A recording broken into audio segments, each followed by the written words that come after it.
Well, good morning, ladies and gentlemen, and welcome to our press conference. A week ago, Nigel and I were up in Derbyshire, where you might have noticed we took over a petrol station, and we drew attention to the fact that the cost of filling up for your petrol or diesel is just going up and up and up. It was pretty cold, but I think we got a warmer reaction than Rachel Reeves would have got, I can tell you that. There were queues of tractors and white vans and people all snaking around the lanes of the Derbyshire Dales. And we sent a very strong message. Firstly to Rachel Reeves, that she needs to cancel her increase in fuel duty that's coming down the tracks in September.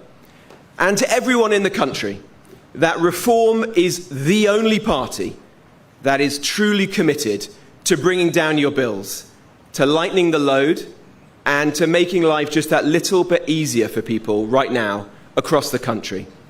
And that is what today is about as well, because everyone is finding life tough at the moment. When you go to the supermarket, the cost of groceries are going up and up and up. When you go to fill up at the petrol station, even before the war, it was expensive. And now it's going through the roof. And on top of all of that is the cost of energy.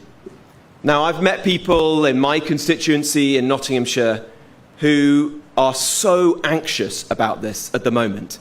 I've met pensioners who have been, frankly, shivering this winter because they couldn't afford to turn up the thermostat and to heat their home properly. I met a single mum the other day who came to see me who said that she had cried when she opened her energy bill because she didn't know how she was going to pay for it, put food on the table, buy school uniform for her kids, keep things going. And that is wrong. It's frankly outrageous that we live in a country where people are finding life so tough, and yet Rachel Reeves is continuing to load people's energy bills with taxes, and Ed Miliband is continuing to put green taxes and levies after taxes and levies on people's energy bills. Enough is enough. People are sick of this. Workers are sick of it. Families are sick of it. Pensioners are sick of it. And Reform is sick of it too, and we are going to fix it. That is why today we're announcing that we're going to get rid of those taxes and levies. We're going to bring down people's bills, and we're going to save the average household at least £200 off their energy bill. And that this will just be the beginning of our mission to make life easier, to cut the cost of living, and to ensure that in the future, in our country, there is cheap and reliable energy. Now, where did this all begin? Well, it goes back a lot longer than just the last couple of years. For decades, including under governments by my former party, our country has been badly managed. We've had the wrong energy policy. We've failed to build new nuclear power stations.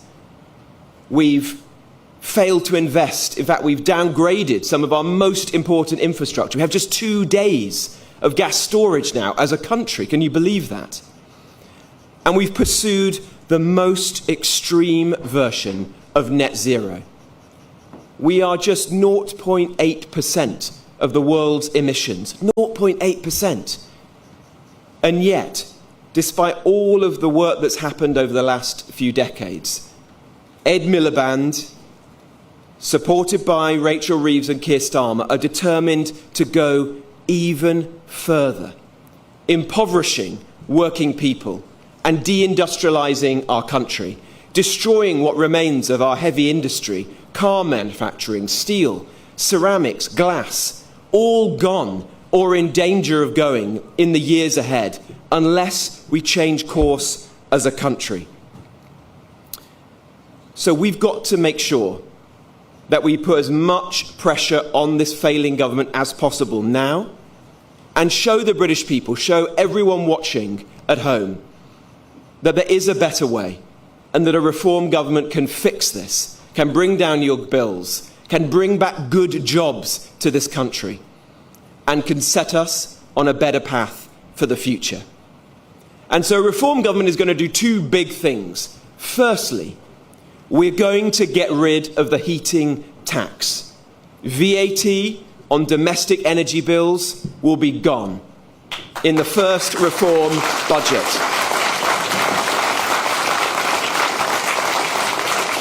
Now, this is a tax that was created, for those of you with long memories, by the Conservatives in the aftermath of Black Wednesday. It was hated then. People felt it was deeply unfair, and it's deeply unfair today.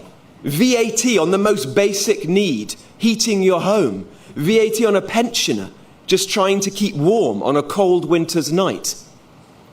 What happened? Well, Ken Clarke couldn't even get it through his budget. There was a vote in Parliament.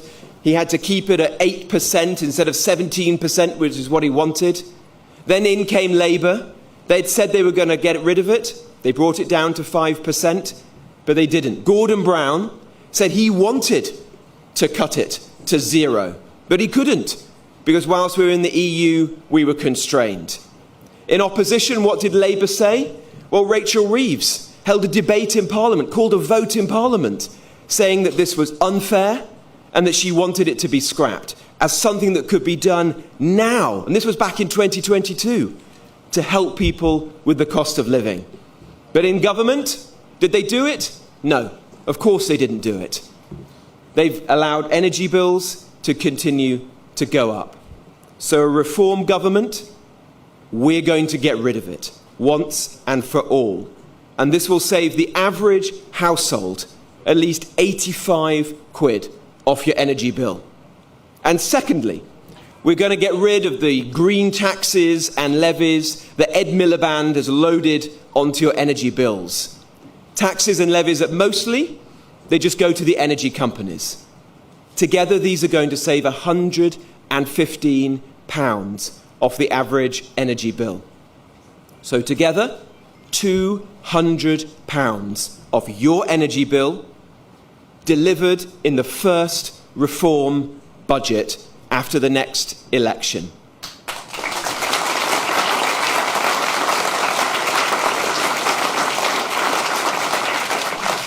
And contrast that to what Rachel Reeves and Ed Miliband and the Prime Minister announced just yesterday.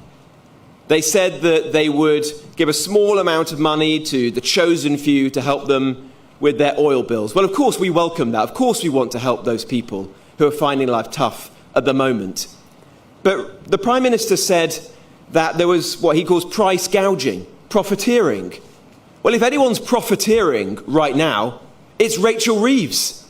You don't need to be an economist who worked for 10 years at the Bank of England to know that with fuel prices and energy prices going through the roof, the Treasury is raking it in. In fact, I read in the Telegraph yesterday that Rachel Reeves is going to make up to 3 billion quid extra in tax as a result of everything that's happening right now around the world. But instead of passing that on to hard-pressed people, she's making their life even more difficult. And that is the difference between this government that doesn't get it, doesn't understand how tough life is at the moment, and reform, which is and will always be on the side of working people. Now, how are we going to fund this? I did a speech a couple of weeks ago, and Nigel did one just across the river at the banking hall in the city in November, in which we both said that a reform government is never going to promise to cut people's taxes unless we are certain that we can afford it and can afford to do so sustainably. We're not going to do what Rachel Reeves did before the last general election, when she said that she would only increase taxes by 6 billion. And what's she done? She's increased them by 68 billion and rising. We're not going to do what Liz Truss did under the Tories and play fast and loose with the economy with disastrous effects. So before we announce this policy today, we put in the hard yards. Danny Kruger, James Orr, our team at Reform have been doing weeks, months of meticulous work, finding the savings, that we can do to ensure that we cut out the waste and people's money that's being sprayed around by this government at the moment, and we can afford to do this tax cut today. And we found amongst quangos £2.5 billion of tax cuts. That's ensuring that these organisations, which ministers created in order to give accountability for things that the public care about to others, and yet they're continued to be funded by taxpayers' money, that the gravy train comes to an end. And let me give you a couple of examples. Homes England, one of these arm's-length bodies, 111 people who work there earn more than 100 grand a year. Can you believe that? In fact, across all of these quangos, there are more than 1,700 people earning more than 100 grand. Ofgem, the regulator. Many people probably don't even know what it does. It's certainly not doing a good job, is it, at the moment, given what's happening with energy. 5 years ago, it had 1,000 employees, a big organisation. 5 years later, 2,750 individuals work for it. These organisations are out of control. Under reform, we're going to trim them. We're going to end the gravy train because we have the backbone to do it, to take on those vested interests, to take on the people who have those cushy jobs that most people in our country could never even imagine. By doing that, and I should say this is just the beginning because Danny's work will continue, we're going to save £2.5 billion and we're going to reduce people's taxes by that amount. Day one, first budget of a reform government. And that's the point. Only reform led by Nigel Farage has the backbone to take on those vested interests, to end the madness of net zero, which is impoverishing our country and deindustrialising our industry, losing good jobs. Only reform understands in our hearts, to our core, just how tough life is right now in the country, how people are suffering, and only reform is going to change it. And ladies and gentlemen, as a down payment on that, we're going to start today a competition. This is just a small down payment on what we want to do, but we're asking people to go online, go to the website that we're launching this morning, www.nigelcutmybills.com. You'll see our plan to bring down people's bills there, how we're going to scrap the heating tax, how we're going to ensure that we get rid of Ed Miliband's taxes and levies, how we're going to end the madness of net zero. And if you give us your details on that website, in the next week or two, we're going to draw one of those names, and Nigel is going to come to your house, and he's going to pay your energy bills and those of everyone who live on your street for an entire year. So if that sounds good, then go to our website, enter our draw, spread the word, pass it to your friends and your neighbours and your colleagues on Facebook, on Twitter. And know this, today reform can only cut the energy bills of one street in this country. But a reform government will cut the energy bills of every single street in every part of our country.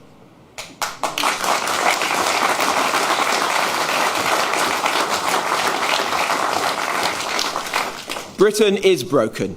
It feels it right now. And we feel it when we fill up at the gas station for petrol or diesel. We feel it when we see our energy bills. But it can be fixed. It will be fixed. Reform have a plan. We have a strong leader in Nigel Farage. We have a team around him. And we're going to do it. Reform are going to lower your bills and fix our country. Thank you very much indeed. Thank you. Now I'm going to hand over to my colleague, Richard Tice. Thank you very much, everyone.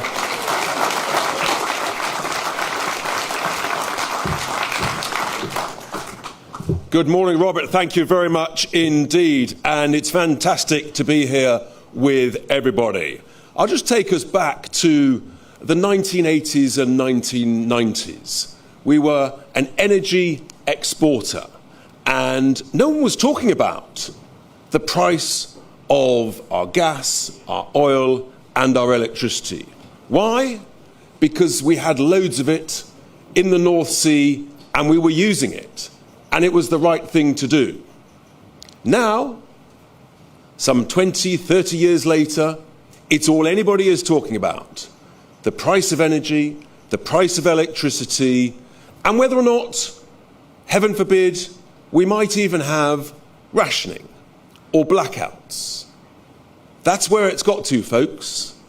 The idea of not just extraordinary prices, but rationing and blackouts. And yet we're sitting on huge, huge reserves and quantities of our energy treasure. And just in the last 4 years alone, 2 external international events have provided energy shocks. Just imagine if we were using all of that energy treasure. And it was exactly 4 years ago that Nigel and I first started to campaign and rail against the madness of net stupid zero. And we were cancelled, yes. We tried to launch a campaign and have rallies under a slogan, power, not poverty. That slogan is still valid today, but we were cancelled. Venues were intimidated and harassed into cancelling our confirmed bookings to talk about the cost of energy, the shortage of energy, and the foolishness of what Westminster had done to us. Utterly, utterly mad. And last year, 2025, Norway, they opened some 49 new exploration and production platforms in the North Sea. 49. Last year, the United Kingdom, for the first time since the 1960s, we opened 0. Absolutely none. The complete foolish stupidity of this has led us to the point where we're now having to import our gas, even though we've got loads of it literally offshore and onshore. It is the definition of insanity. It lacks any common sense whatsoever. People are beginning to realise that actually we've been right on this all along. Even the new chief executive of Renewable UK, an organisation that lobbies and promotes wind and solar, in her new position she writes this morning that yes, the UK should drill, drill, drill. Not only just offshore, but she agrees with Nigel and I and Reform that actually we should be using our shale gas treasure as well. I believe it is our patriotic duty to use our own energy treasure, offshore and onshore, for ourselves, our children and our grandchildren. Not to do so, frankly, is financially negligent. It seems the only person who still thinks that it's a good idea to go down the route of not exploring any more oil or gas in the UK is Red Ed Miliband. He's sort of the last man standing. And I think people realise he's just got this badly, badly wrong. At some point, his time will come up. At the latest, at the next general election. The British people have had enough.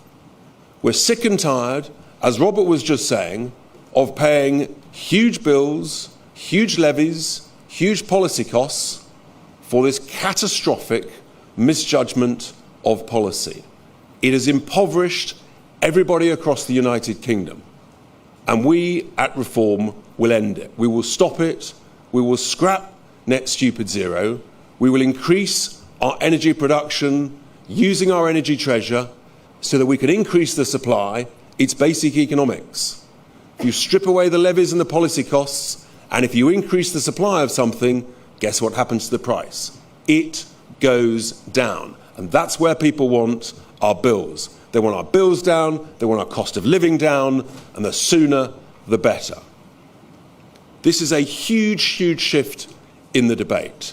And I'm now going to ask the leader of Reform UK, Nigel Farage, to come and talk about gas and more things around this vital topic to bring down all of your bills. Nigel Farage.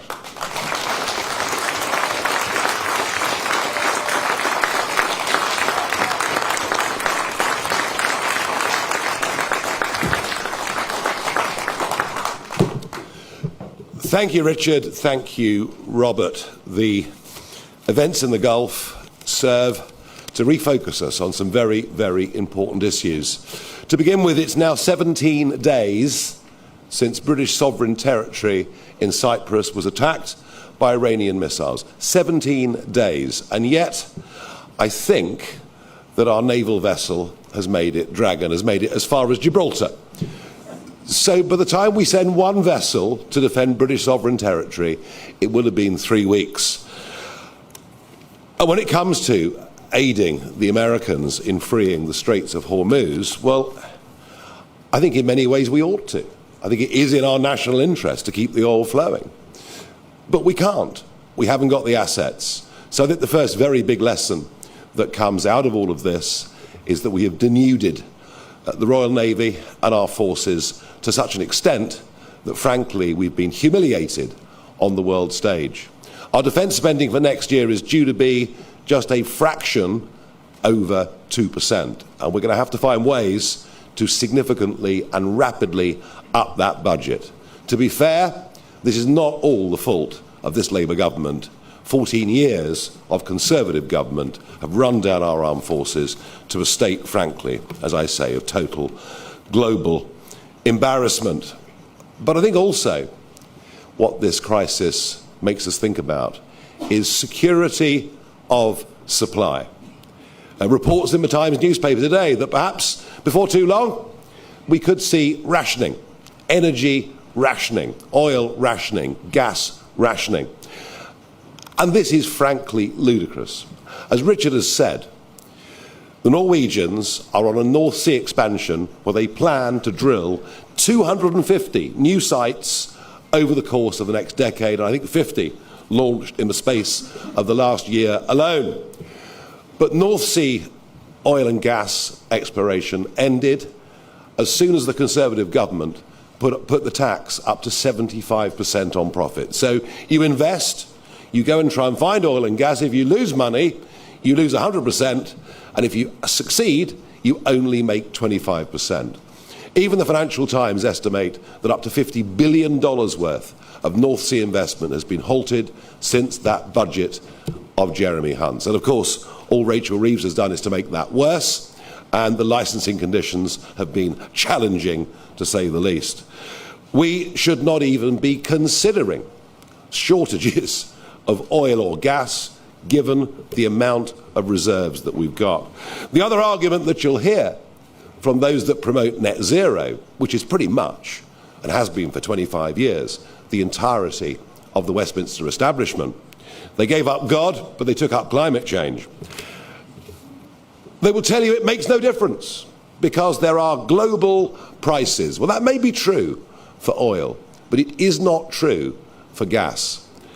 I recently had a meeting with the Deputy Secretary of Energy in America, who explained to me that whilst it's true that energy prices in America are a quarter of what they are here, even within America itself, there are huge geographical, regional differences in gas prices. And frankly, if you were setting up a manufacturing company, you'd probably go to Texas, where you'd find your bill would be an eighth of what it is to get energy and manufacture and produce here. And you know, the more we rely on wind and solar, the more we need gas. Because gas is the backup. As soon as we have either an anticyclone that sits for day after day over the North Sea, or the sun simply doesn't shine.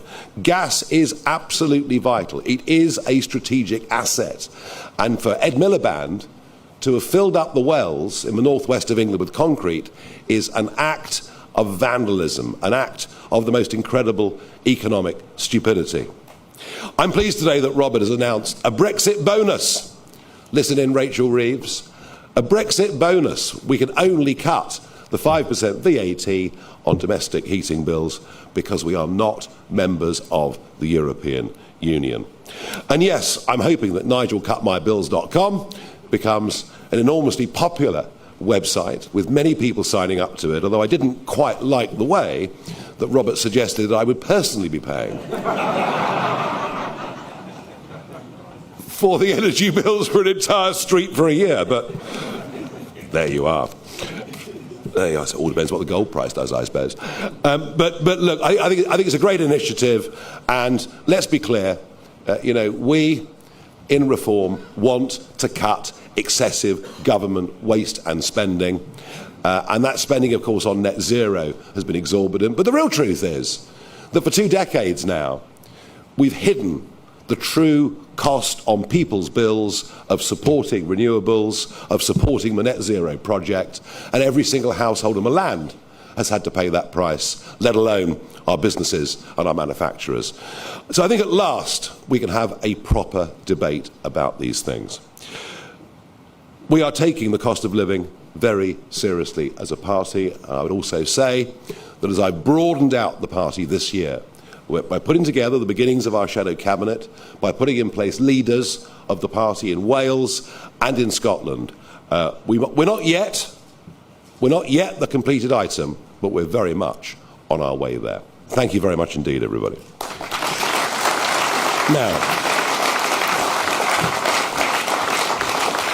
Now, I've got questions from the press. I will endeavour to answer them myself, but if necessary, Robert and Richard will come back up to the stage. We begin with Catherine Forster from GB News. Thank you. Catherine Forster, GB News. You've said that we ought to help in the Strait of Hormuz, but we can't because our armed forces are so denuded. You've talked about the need to increase defence spending. How would a reform government pay for that? It's going to need huge amounts of money. And also, Deputy Leader Richard Tice, perfectly legally, we know, saved £600,000 in tax through complicated offshoring arrangements. But in 2021, he tweeted about offshore private equity groups continue to rip off British taxpayers. And in your 2024 contract, your manifesto effectively, you promised to, quote, stop the offshore taxpayer rip-off. So I'd like to know what your policy is on that, given you want to form the next government. Thank you. Well, you can't ban people from being involved in international business. You can't ban people from having bank accounts or companies listed and registered all over the world. Quote, end the offshore taxpayer rip-off. And the opposite thing, well, I think this is particularly around the care home sector. All right? This is especially around the care home sector, where it may well be that large amounts of tax that could be paid in this country are not being paid. And yes, we will look at that. I want to be clear about this on tax. Richard Tice has obeyed the law. He's filed his accounts on time. He's obeyed the law in every way. And no one pays more tax than they have to. You don't, I don't, no one does. And so I think, some of the questions around this show perhaps a lack of understanding around REITs, as they're known, and how they operate. And the idea that, he shouldn't have saved for a private pension. I just don't buy any of that at all. And by the way, it works the other way around too. I would like to see many, many more foreign companies registering in this country, paying corporation tax in this country. But the problem is, in the last couple of years, we've put up corporation tax from 19 to 25%. That's a 30% increase. And so is it any wonder that many of the giant globals actually are registered in Dublin for tax and not in this country? So tax competition must be an important part of our international trade policy. It really must. As for defence, look, the brutal truth is that if you strip out the things that are not directly involved with defence or with providing equipment, The budget for next year, our defence spending is going to be about 2.2% of our overall budget. That is historically incredibly low. And I really think the fact that the French Navy, the Greek Navy, and even the Spaniards have sent naval vessels to defend British sovereign territory in Cyprus, and that it's going to take us 3 weeks to get a single vessel there, if that's not a wake-up call for a changing and a reshifting of our priorities, I don't know what is. Where are we going to save the money? Well, net zero, you've heard already, could save the government as much as 25 to 30 billion pounds a year.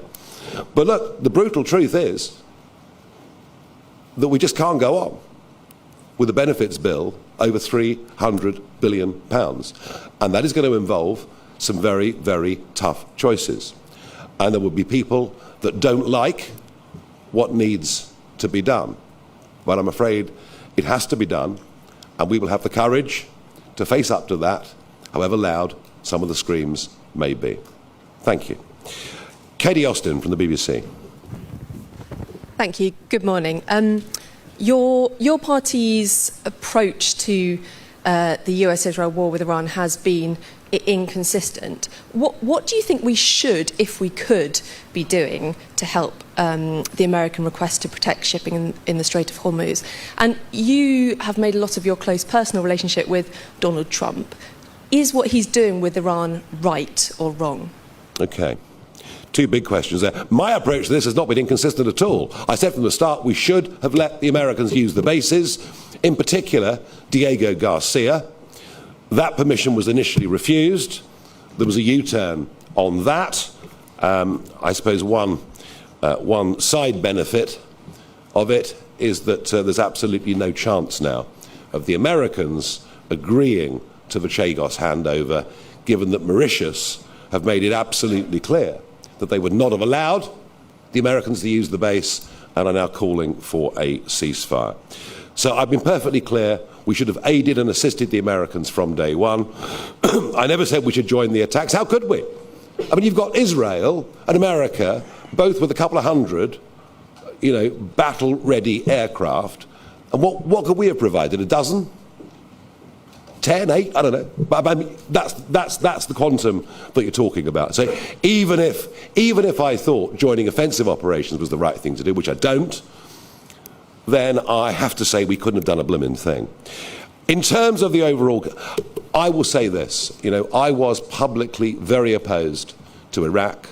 I was vehemently opposed to Libya, and I do not like the thought of getting into commitments that can last far longer than anybody at first envisaged. My own view is that the West has had Iran wrong particularly since 2015 with the JCPOA deal, something which Liberal Democrats and others in this country still seem to think was a good idea. All that did was to free up tens of billions of dollars for Iran. They completely broke the clause about nuclear enrichment, and they used that free money to fund Hamas, the Houthis, Hezbollah. They are the source, they are the primary source of global terrorism. Into the bargain, they are a particularly appalling, brutal regime with public executions and so much else.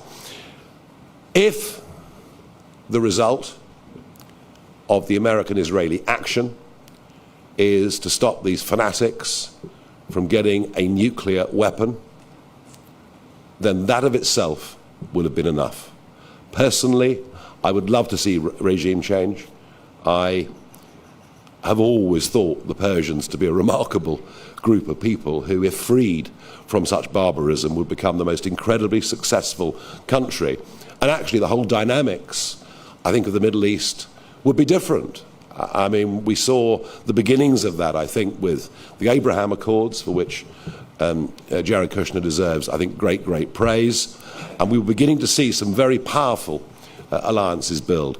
If the regime falls, if we get something approaching, be it a constitutional monarchy or some form of self-government with direct engagement from the people, then the whole of the Middle East and the world will be a better place. Whether they can get to that, I don't know. But I repeat the point, that the main reason for the operation, and Trump, Trump does not want to get America involved in foreign wars. I mean, he's felt strongly about this for years.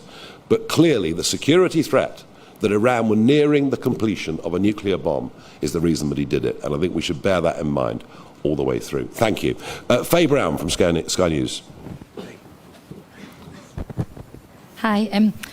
You've obviously got a good relationship with Donald Trump, and you've spoken about using that influence. So given that the war is driving up energy prices and polling suggests the vast majority of the British public don't support it, would you consider using your influence with Trump to implore him to end the war? And if I may, just on energy bills, it is one thing to run a competition, but quite another to run a country and make the sums add up.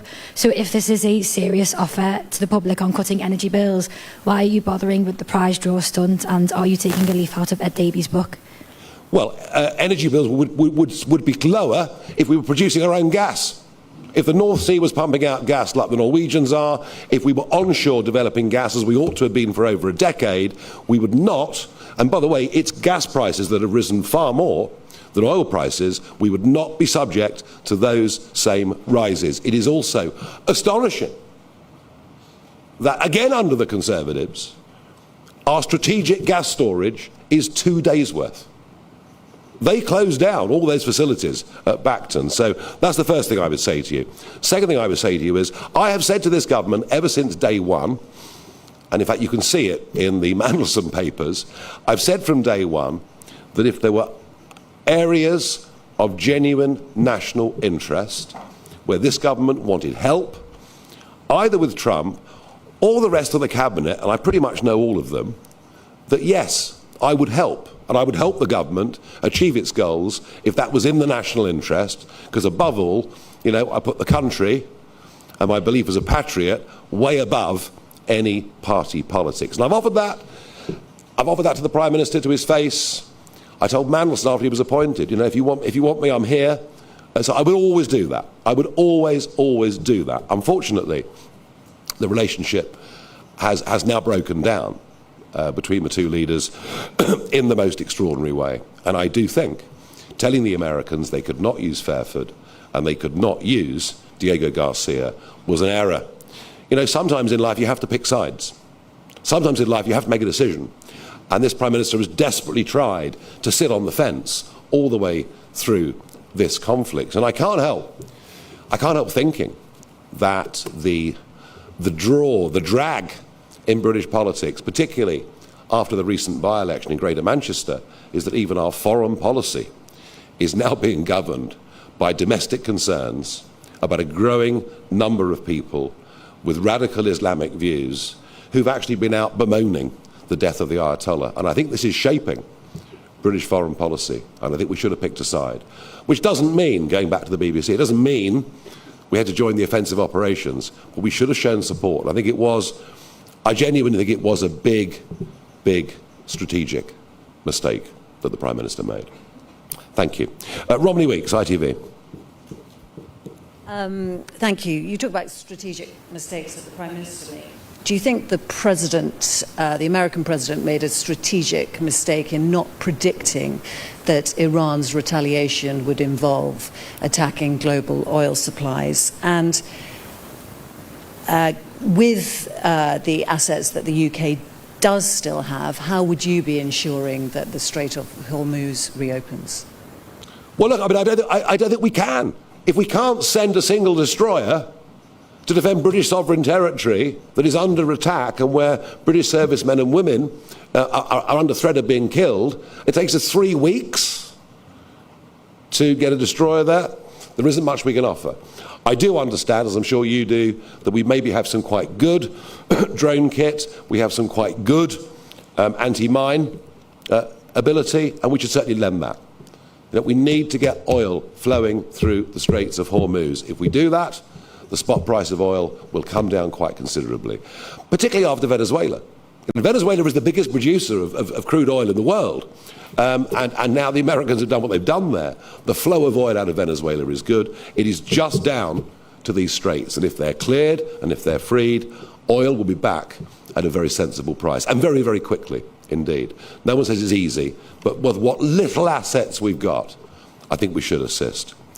I don't know what intelligence the Americans had on this. Whether they expected Iran to start firing off missiles at all the surrounding states, I just don't know.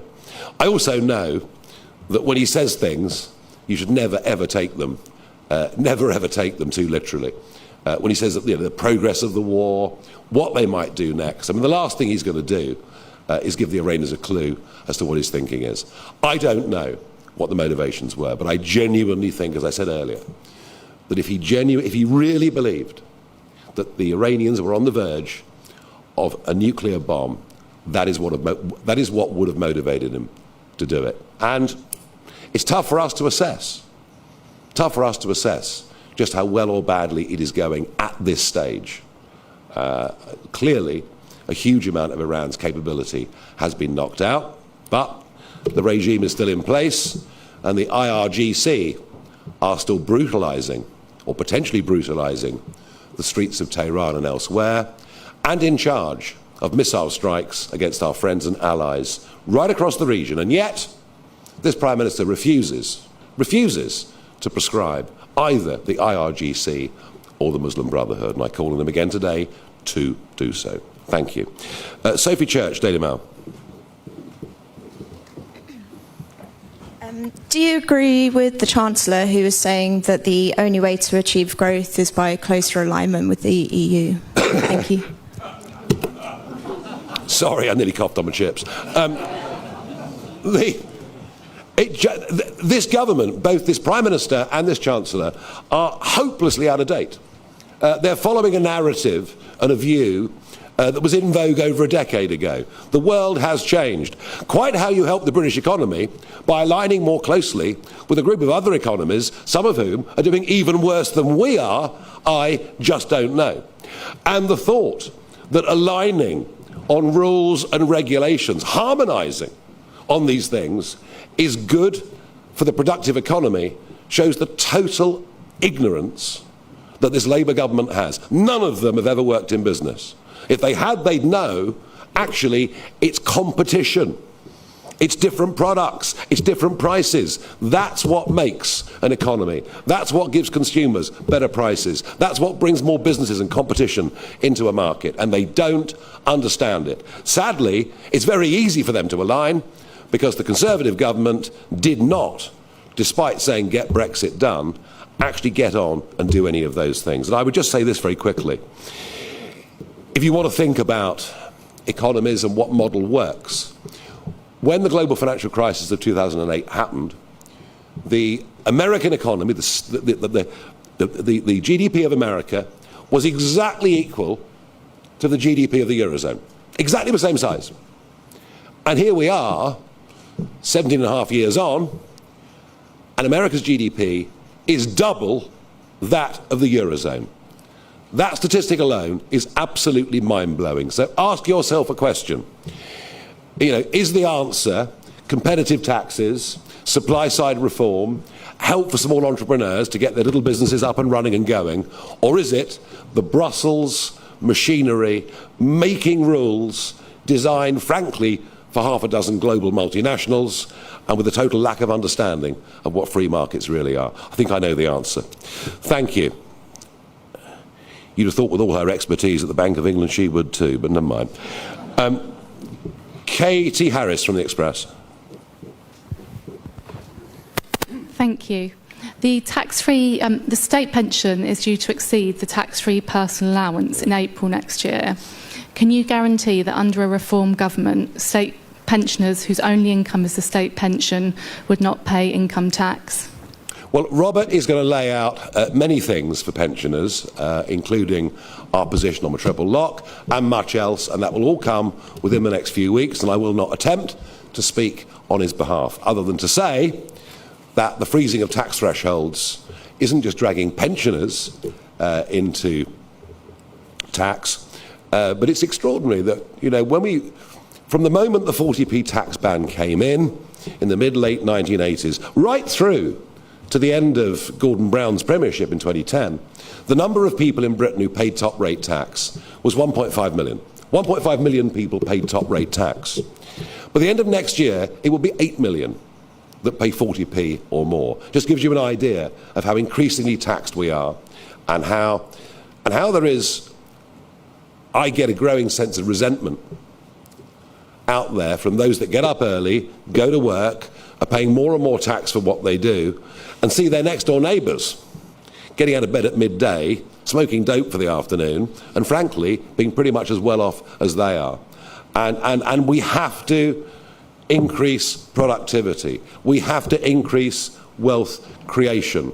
And government can do some of that, or government can create some of the conditions for that, but ultimately there is a massive cultural change needed in this country in terms of attitudes towards relevant qualifications, hard work, and rather than knocking success, perhaps as a country we should start applauding those that become successful.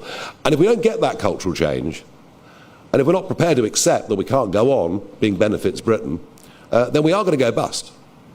There is going to be a gigantic economic shock at some point in the next few years, which would be very painful for everybody. So big change is needed. Peter Schneppvangers from the Telegraph.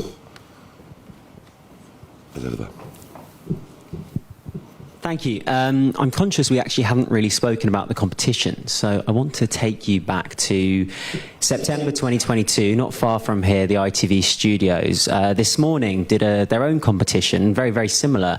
Spin the wheel and we'll pay your energy bills for 4 months. It led to 200 Ofcom complaints, people saying it was tone deaf, and a lot of anger about it.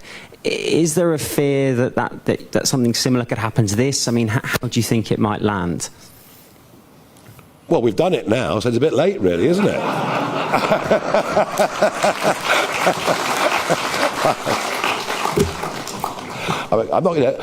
We're not going to U-turn immediately on this one, I can promise you. We'll leave that to the Prime Minister and others. Look, I think the point of this is we want, through the publicity that we think this site can generate, to get people to understand just how ripped off they've been for year after year after year on their energy bill, with up to 20% of their bills subsidising renewables, making Chinese manufacturers rich, foreign shareholders rich, with not much economic benefit for this country, and all of it done under a veil of silence. No one's ever been told. We're lobbing this on your bills for the last 2 decades. You know why? Because the whole of Westminster agreed. It was the Conservatives that signed up in law to net zero. Miliband now carrying it on with an extraordinary kind of zealotry. And if we can blow the lid on that, we'll have done a very, very good job. Thank you.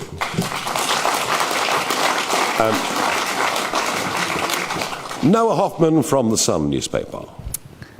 Thank you, Mr. Farage. So, local elections are coming up, and you're hoping to make a lot of gains in those. One local problem that is really noticeable at the moment is just the proliferation of litter and rubbish. There are so many streets around London that are just frankly disgusting now. It's feral, the amount of rubbish that is just piling up on the streets, including fly tipping. We haven't heard much about reforms plans to make streets look beautiful. Can you give any idea to voters concerned about how disgusting some streets have become, what you would possibly do about that? Well, I'd hope to save this, but I don't suppose I can now, can I? I had long chats over the weekend with the chairman and vice chairman of Reform. We've already had some branches that we've distributed tabards to, who've been out on litter pickups and street pickups. And my plan, I might as well just tell you now, my plan is to roll this out and to ask all 450 branches of Reform to pick a few days in April to go out as a team and clear up litter in their local areas. So yeah, we're right behind the Keep Britain Tidy campaign. So we've done a couple of gentle, I can send you photographs of some of the rollouts we've done, but the plan is to do this literally across the whole country at some point during, hopefully when the weather's a little bit better, in the month of April. And yeah, it needs to be done because it is, frankly, pretty shocking out there in places. Thank you. Helen Corbett from PA. Thank you. Hi. Just to be clear, is your position that the UK should be sending ships to the Strait of Hormuz immediately? And Emily Thornberry said this morning that she thinks the King's visit to the US should be delayed in light of the tensions going on at the moment with Donald Trump. Do you agree with that? We haven't got any ships or assets. We haven't got any ships to send to the Straits of Hormuz, but we do have some assets. And those assets are drones and anti-mine equipment. It's pretty modest, to say the very least. But yes, I think we should lend that kit. I think that would be a very, very good idea. I think oil flowing freely through the Straits of Hormuz will bring the global price of oil back to $75 to $80 a barrel. So yes. There are considerable tensions between the American president and the British Prime Minister. That is true, and they appear to be worsening, frankly, by the day. I would say that makes the King's visit even more imperative. Even more imperative. There is absolutely no question that Trump has a sort of awe-like respect. He did for the Queen, that's for certain, and he genuinely likes Charles. I know that. No, the King's visit becomes even more important. Because look, let's face up to something. You know, I said earlier, in life you have to pick a side sometimes. Without America, we are defenceless. Defenceless. So whatever short-term disagreements there may have been, we have to reach a working relationship whilst not necessarily always agreeing on everything. So the King's visit absolutely must go ahead. Okay, what have we got next? James Heal, Spectator. Good morning. Nigel, firstly, you mentioned about the importance reform is placing on cost of living. What other announcements or areas can we expect to be looking at in the future? And second, you mentioned Mandelson earlier. He once said that New Labour were intensely relaxed about people getting filthy rich as long as they paid their taxes. Could you give us Reform's guiding philosophy on this area? Well, I'm not going to use the same phrase that Mandelson used, I can assure you. Do we want to encourage success? Yes. Is people making money? Good? Yes. But the biggest problem we've got now isn't just that the non-doms are leaving, isn't just that the super rich are leaving.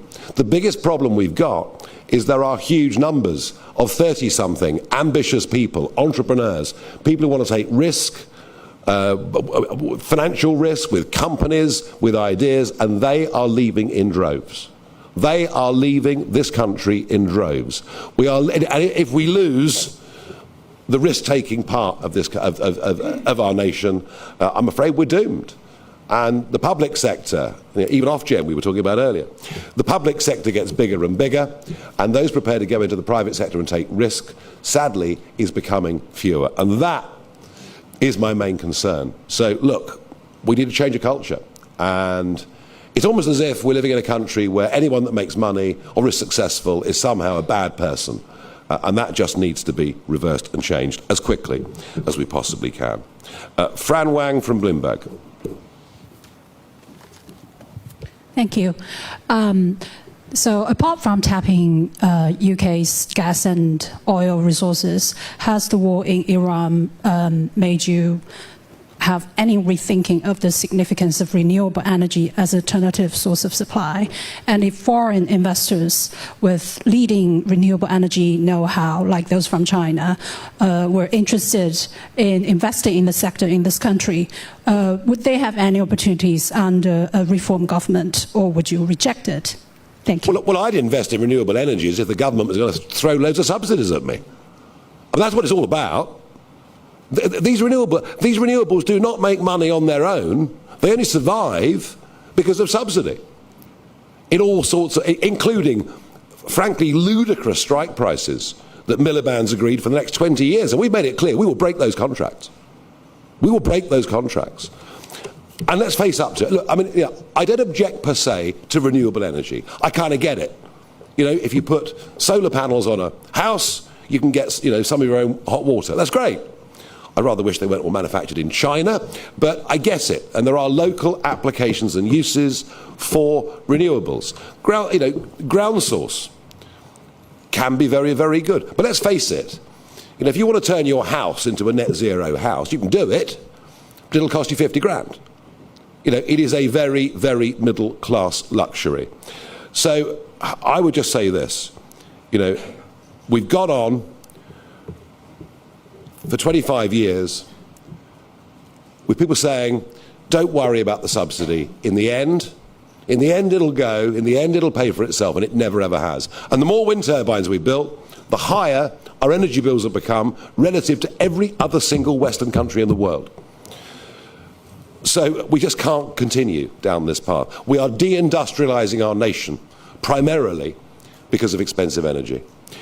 And I'll say this, one last point on this if I can. The more reliance on wind you have, the more reliance on gas you have to have.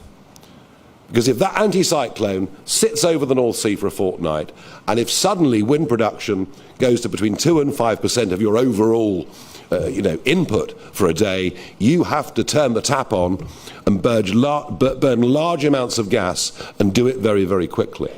And there is no alternative. And I'm very, very pro. I've always been very pro-nuclear, although the way we do it is ridiculous. It costs too much. The South Koreans do it for about a third of the price. There are other ways of doing these things. But you can't rely more on renewables without having your own home-produced gas and storage facilities. It is madness to think that you can, and it's a logic that just doesn't get through to either the last government or this. And I hope what you see is, in Reform, a party of people who've actually worked in business. I myself was a commodity trader. I have traded oil at times over the years, mostly metals, but I've traded oil too over the years. And what you see with us are people who've actually lived and worked in the real world. We've got some understanding of what actually makes the economy tick. Thank you very much indeed for your question. Camilla Tominey, Daily T. Thank you, Mr. Farage. On the Nigel Cut My Bills competition, what will you do if someone filthy rich wins? Somebody as wealthy as, say, Richard Tice. You don't want to end up paying all of the bills of the residents of Bishop's Avenue. And secondly, on polling, notwithstanding your row with YouGov, are you worried about Reform slightly going backwards in the polls and, as a consequence, the Greens seemingly soaring? Look, I think it's fairly unlikely that anybody living in Bishop's Avenue is going to win Nigel Cut My Bills, and if the draw came out that way, I might have to redo it.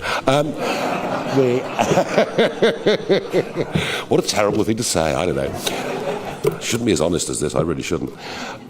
Look, YouGov have been willfully manipulating these opinion polls, and I've been watching this for week after week. And in the end, I decided I'd had enough. It's not quite NatWest again, but I'm not very happy with them. It isn't just us, by the way, that they're getting wrong. What was the gold standard of the British polling industry has seen a 90% drop in its share price. All right? So that tells you quite a lot about the public's belief and confidence in their current methodologies, bearing in mind that politics is about 5% of what a polling company actually does. You'll notice in today's Times there is a slight readjustment from YouGov. We're up to, the Tories are down to. That's about halfway towards what we think is actually fair and reasonable. What I will say about the polls, over the last 2 weeks, if you look across the 6 or 7 British Polling Council regular companies, we are up over the course of the last 2 weeks. What is interesting is the lead. The lead over the Conservatives is 9.5% on average. The lead over Labour, slightly less, 8%. So what I'm pleased about is, whilst we've stabilised after a big run-up, and we had a massive run-up after May the 1st last year. We won those county elections. It did lead to a bounce. We came back a bit. We're pretty much where we were 7 or 8 months ago. And I think what I'm seeing going around the country, I'm in Milton Keynes tonight, and I did 3 public events last week, and I'll be doing it all the way up until the 7th of May. What is really interesting, you look at the crowds that are coming, big crowds that are coming, and 80% of them are not members of Reform, have never been involved with Reform. They are curious, interested members of the public coming along to see us and listen to what we have to say. The one thing I will finish on with that is there's been a lot of talk in Westminster about the Chemie bounce. A lot of talk, I think sort of right across the newspapers, current affairs, magazines, a lot of talk about the Chemie bounce. And whilst it is true that our own performance in the House of Commons is it wasn't so good last week, but generally is more upbeat, more confident. She's been out doing more stuff than before. It is not cutting through in the country in any way at all. And I just don't think that conservative-minded, inclined voters are going to forgive the Boris wave. They're just not going to forgive it.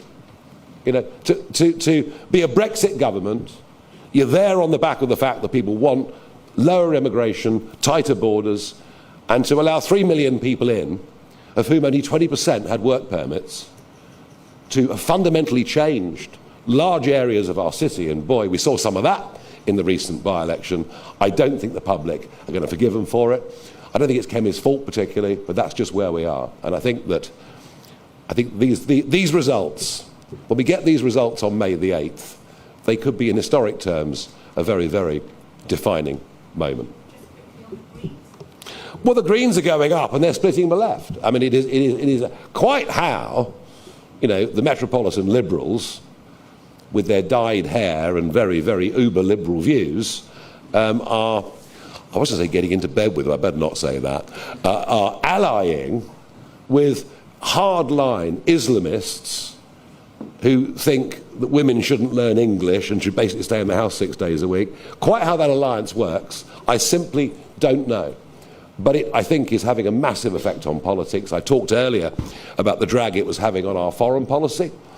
And I think once Starmer goes, which is probably by the end of May, I would think, once Starmer goes, I've no doubt that the Labour Party will lurch even further in that direction, and we have the whole left of British politics fighting over a Pakistani, Kashmiri, Bangladeshi vote, which now is going to decide the outcome of at least 50 seats at the next general election. So I think I sense that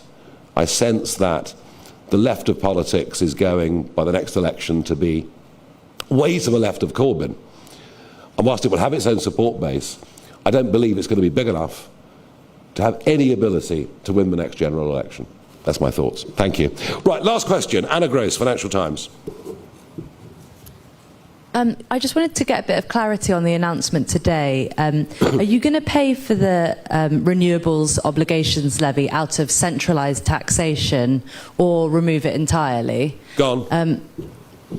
It's gone entirely. And just gone. Yeah, if you're removing it entirely, won't this seriously harm investor confidence, given that they've built renewables projects, signed up to things off the back of it, and it currently accounts for 30% of UK electricity production? You can't say that Richard Tice didn't warn them. He's warned them all the way through, particularly with the AR7 round, which is the biggest round of this that's ever been commissioned.